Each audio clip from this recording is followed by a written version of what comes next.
Welcome to the Think Factory podcast. We got one question for you. What keeps you up at night?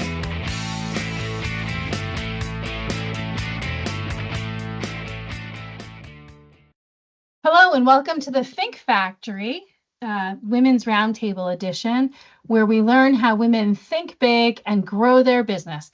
My name is Susan Kleiner. I'm a partner at Outside General Counsel Solutions, and I'm the host of today's episode. I'm really happy to have here with me today Patty McDonald.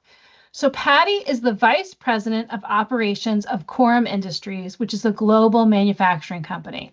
With her 14 years of experience in the manufacturing sector, she has been instrumental in driving the company's growth from 1 million to 20 million in revenue through strategic operational enhancements and product development initiatives. Prior to this role, she successfully owned and operated a bakery where she honed her experience in product innovation and customer service. Her diverse background in both manufacturing and entrepreneurship equips her with a unique perspective on operational efficiency and market expansion. And she was recently nominated for a Rising Star Award from the NJMEP, which is the Manufacturing Extension Program. Patty is dedicated to leveraging her knowledge and skills to foster sustainable growth and enhance operational performance within the organization while balancing the demands of family life. That is a lot. You do a lot, Patty. Thank you so much for being here with us. Well, thank you for having me, Susan. It's a pleasure. Yeah. So why don't you tell us a little bit about Corim Industries?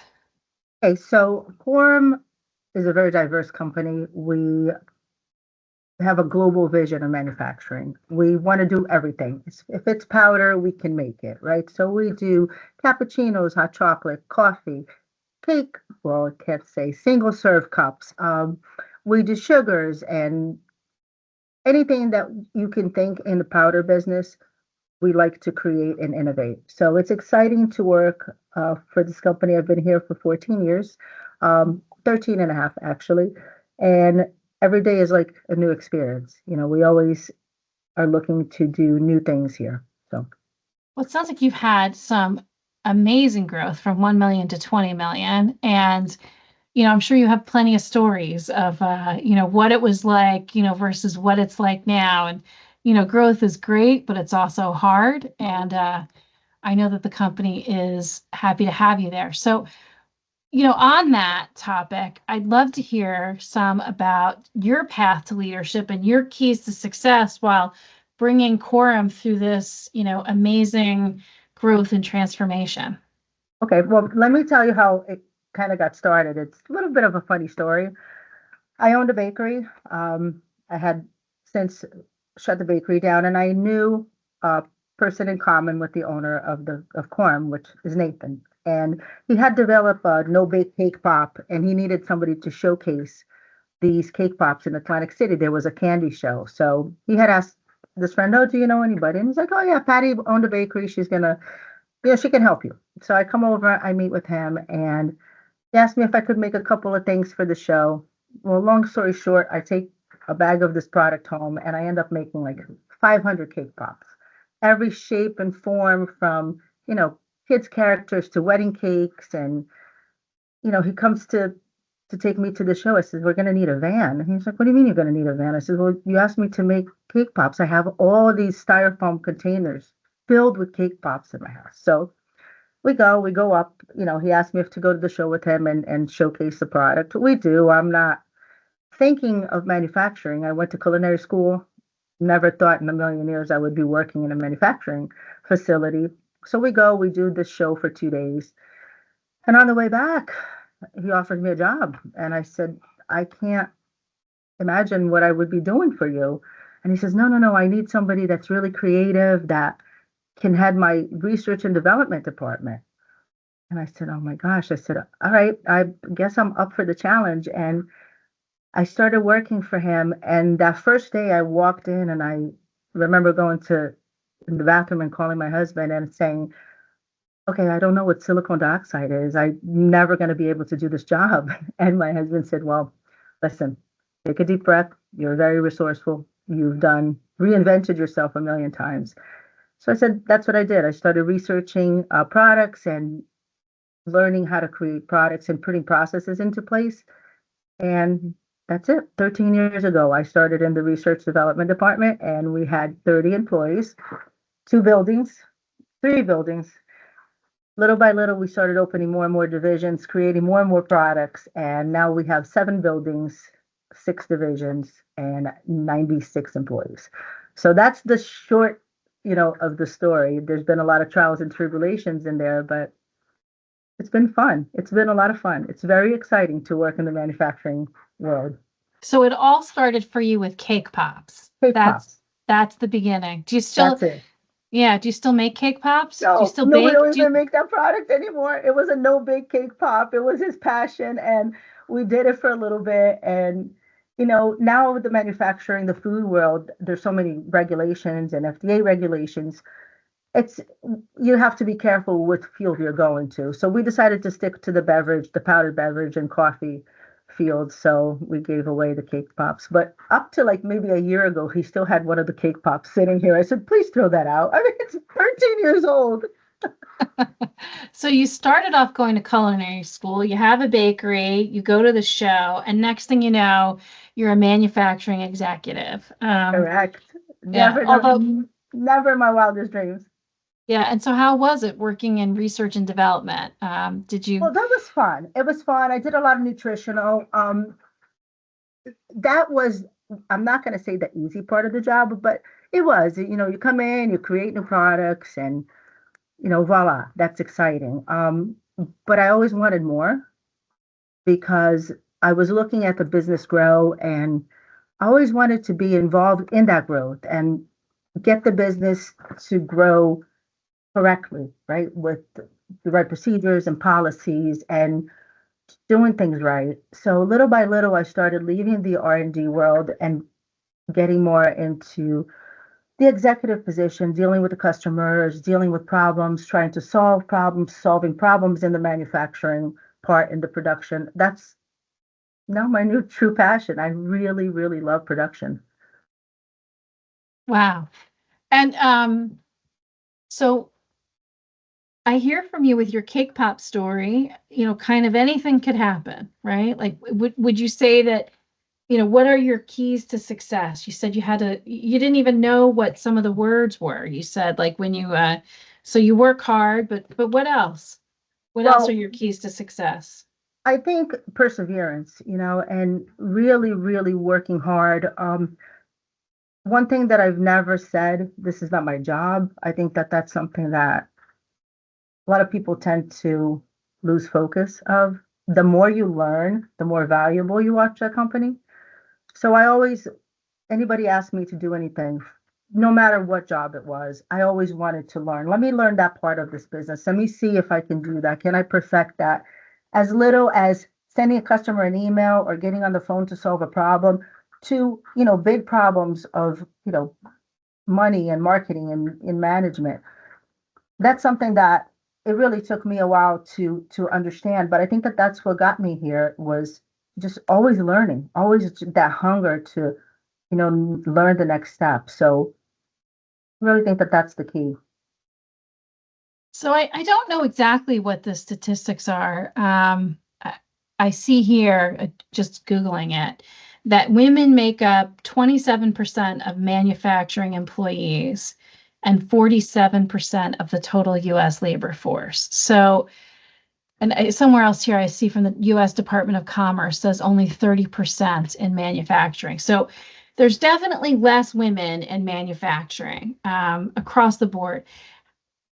What would you say to that? I mean, have you encountered anything difficult in particular, or do you have any words of advice, or, are you trying to pass it along to other women? Tell me some Well, more. yes, I do. I actually, one of my dreams is to start speaking in high schools and showing the younger generation of women what is out there for manufacturing, because I think that there's a big cloud over manufacturing that people think it's a man's job, that you're just putting on some work boots and a hairnet and going out there and hammering things, right? But our company, 65% of our company are females. We all our management, not all, most of our management is female. So you can be a production manager, you could be a line worker, you can be a customer service, CFO, CEO. There's so many positions in the manufacturing world that can be fulfilled by men or women. And I think that there's not a lot of advertisement about that. So I would love to get the word out there for, the younger generation. Look, college is great. You should go to college if that's your path you want to take. There's trade schools. There's a lot of jobs in manufacturing that, and we're lacking on the workforce. We really are. We could use you know, more people in manufacturing. We could use intelligent, hardworking, dedicated people to work 20, 30 years in a company. You don't see that anymore in manufacturing. It's a revolving door, unfortunately. Well, I mean, but with a smaller business, I mean, you're a family-owned business, right, at Corim. So I think that you probably are more like what we would see years ago, right, where people do stay 20 and 30 years. Is that what you're trying? Yeah. We try. We really want to still have that family-oriented view, in a corporation setting, obviously, but to really care about our employees and, what matters to them. That drives me. That drives me coming into work every day and not only doing better for our customers, making better products, but also what can I do to better the life of the employees here, so you can keep them, so you can, continue to give quality product to people. So that excites me. Well, it sounds like you've been there too. I mean, I know, going through your bio, one of the things that you said was important to you was balancing the demands of family life. So you get it, right? You Yes. get what it's like. Yes, I have 4 kids, various ages, 29 to 16. So it's not easy, to have to, sometimes miss games or make choices, between family and work, and I do see that, companies are becoming more flexible to that. Like family life is becoming more important. That makes me happy. I want to see in 10 years from now, people being able to have that work-life balance and not have to make such difficult choices. It shouldn't be a choice. Do you go to a child's game or do you meet a deadline for work, right? Well, and I think some of that too is, it taking teamwork and takes a village. And for somebody like you who has served in so many different capacities in the company, I know teamwork is important to you. It is. There is no way that I could be where I am today if it wasn't for the amazing team I have.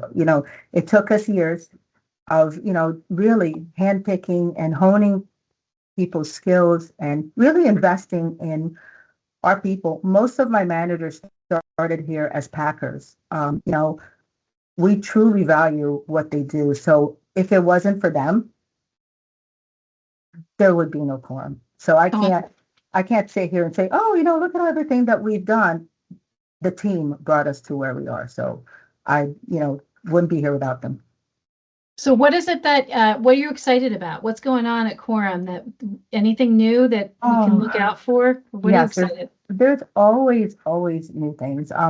We do big projects with very large companies. We're a private label company, so sometimes I can't really talk about who we do projects with, but there's always new exciting things where, we go from making cappuccinos to kids gummies, for them to play with. Nathan now is getting into the liquid business. He's going to be doing sauces and syrups and dressings, and that's really exciting because it's a whole new division for us that I know very little about. There's a new opportunity for me to learn. I'm excited about it. So it sounds like you're ready to take on the challenge. So sitting here today, if you could give some advice to your younger self, what would you say? Shut up and listen. Tell me more. Stop trying to, not defend yourself, but we tend to listen to rebuttal and to listen to explain. Just listen, just be quiet for a little bit and take in the criticism and other people's opinions. No, you don't have to agree with them all, but listening is a skill. I am now 51, 52. Keep purposely forgetting. But it took me a long time to just listen. You can learn a lot from listening to other people. And yeah, if I could go back 30 years, that's exactly what I would say. Just shut up and listen. I would have learned a lot sooner. All right. So we ask everyone that appears on the Think Factory this final question, which is, what keeps you up at night? Oh, what keeps me up at night? Well, I'm not a very good sleeper. So pretty much everything. Everything keeps me up at night. My brain doesn't shut off ever. So, a lot of issues in the world, kids thinking of, how kids are going to succeed in the coming years. It's, our lives are changing drastically. I look at every day like, our kids are going to afford to live and, just making a better workforce for them in the future. That really does keep me up at night. How can we make a better world for our kids for the future? I think that's the worst one for me. Absolutely. And kids in general, boy, they'll keep Yeah. you up at night. So if somebody wants to get in touch with you, what's the best way for them to reach you? My email, Patty@CorimIndustries.com, Patty at Corim Industries.com is probably the best way. All right, great. Well, Patty, I want to thank you so much for appearing on this Think Factory podcast. And we hope that our listeners will tune in and listen to myself and my other colleagues as we interview other important industry leaders. Thanks so much, Patty, for your time. Thank you, I really Susan. appreciate Have it. a great day. Thank you very much. Thank you.